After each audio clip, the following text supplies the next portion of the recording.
Senior column निगार और पाकिस्तान के साबिक सफीर अताउल्लाह कासमी ने कहा है कि बिलावल भुट्टो जरदारी इन दिनों मुस्लिम लीग नून से कह रहे हैं कि तुम बलूचिस्तान में क्यों आ जा रहे हो, पंजाब में रहो। बिलावल भुट्टो पाकिस्तान के किसी भी इलाके में मुस्लिम लीग के लिए दफ़ा 144 के उसूल व ज़वाबित लागू न करें, बल्कि अब वो सिंध की तरफ भी तवज्जो दें, क्योंकि नवाज शरीफ उधर का रुख भी कुछ कर चुका है और बाकी मुल्क भी इसके प्रोग्राम में शामिल है।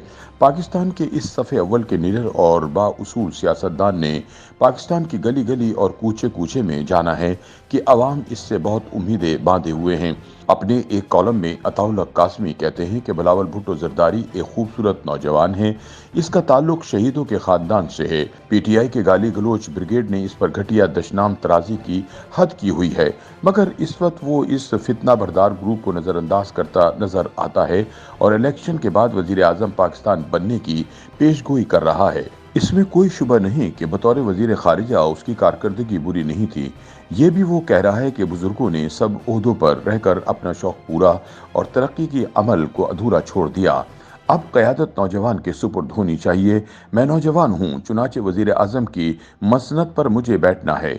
बिलावल को चाहिए कि वो इस दलील का सहारा ना ले कि हफीज जालंधरी ने बुढ़ापे में कहा था अभी तो मैं जवान हूँ। इस वक्त बहुत से नौजवान मैदान अमल में हैं, उम्मीदवारान दफ्तर के दफ्तर बगल में लिए फिर रहे हैं। और अगर खालिस नौजवानों की बात करें तो मुस्लिम लीग नून में एक से एक नौजवान पड़ा है, बल्कि पीटीआई में तो नाबालिग ही कतार अंदर कतार खड़े हैं और पहली सफ में उनके चेयरमैन खड़े हैं।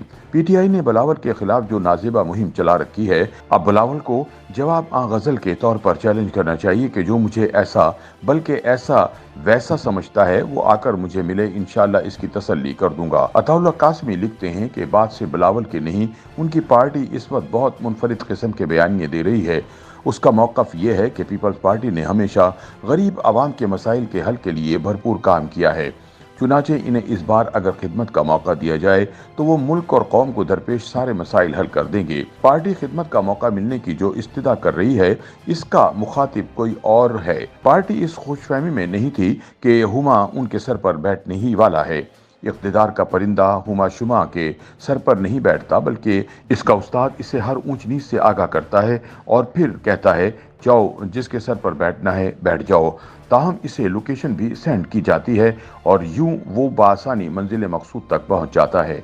बिलावल भुट्टो जरदारी इन दिनों मुस्लिम लीग नून से कह रहे हैं कि तुम बलूचिस्तान में क्यों आ जा रहे हो, पंजाब में रहो। हालांकि उस शाख का पीर बहाने बहाने से महबूब की गली में ही रहता है। अताउल्लाह कासमी कहते हैं कि नवाज शरीफ किसी भी दौर में लाडला नहीं रहा। इन दिनों सिर्फ इसके साथ होने वाली अदालती ज़्यादतियों की तलाफी नए अदालती निज़ाम के नतीजे में होती नजर आ रही है। अब कानूनदान और समझ बूझ रखने वाले लोग जान चुके हैं कि इन्हें कभी अकामा, कभी बेटे से तनख्वाह ना लेने और कभी तैयारा हाईजैक करने के मज़ाइका खेज इल्ज़ामात में सजाएं सुनाई गईं। अगर करप्शन का कोई सिरा था तो इन मज़ाइका खेज इल्ज़ामात की ज़रूरत नहीं पड़ना थी। बेशक अल्लाह इंसाफ करने वाला है। बिलावल भुट्टो जरदारी को मशवरा है कि ठंडा करके खाओ, अभी आपकी उम्र पड़ी है। आप जुल्फ़िकार अली भुट्टो और बेनज़ीर भुट्टो की जहानत और कुर्बानियों के वारिस हैं। वक्त आने पर और इस दरमियानी वक्फे में आपकी सलाहियतों और कारकर्दगी के हवाले से हक ब हकदार का उसूल ज़रूर कारफरमा होगा। आपको कुंदन बनने के लिए अभी मजीद रियाजत की ज़रूरत है। आपके सियासी करियर और सलाहियत के पेश नज़र आपको 7 माही का नहीं, सालिम और सेहतमंद नतीजे का इंतज़ार करना चाहिए। YouTube पर गूगली न्यूज देखने के लिए youtube.com की सर्च बार में गूगली न्यूज टीवी टाइप करें। गूगली न्यूज के पेज पर सुर्ख रंग के सब्सक्रिप्शन वाले बटन पर क्लिक करना ना भूलिए। YouTube पेज पर अपलोड होने वाली वीडियो से बाखबर रहने के लिए बेल आइकन पर क्लिक कीजिए। आपको हर नई वीडियो के बारे में नोटिफिकेशन मौसूल हो जाएगा।